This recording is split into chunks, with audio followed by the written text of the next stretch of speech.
काही दिवसांपूर्वी जी घटना कुडाळमध्ये घडली होती, एका टपरीवर काही मुसलमानाने पर्यटकांना कपडे काढून मरेपर्यंत मारत होते। काहीतरी किरकोळ वाद होता आणि त्या वादावर विकृतपणे मारहाण झाली। त्या पर्यटकाचा कसाबसा जीव वाचला आणि त्याच्यानंतर मी हाक दिली होती की आपण सगळ्यांनी इकडे जमायचं आहे। त्या अगोदर ती टपरी अनधिकृत होती, तिला पाडावी लागेल। प्रशासनाने ती पाडली।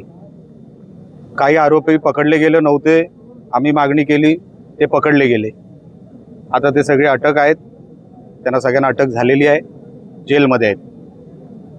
त्यानंतर फक्त आंदोलन मर्यादेतच ठेवायचं नव्हतं, काही लोकांना एक मेसेज पण द्यायचा होता हिंदू एकजुटीचा। म्हणून आम्ही ठरवलं की इथे महाआरती करायची आणि महाआरतीच्या माध्यमातून सगळे जे आम्ही ह्या दिशेने काम करतो ते सगळे एकत्र येतील आणि त्या उद्देशाने आज आम्ही इकडे ही महाआरती आयोजित केली होती।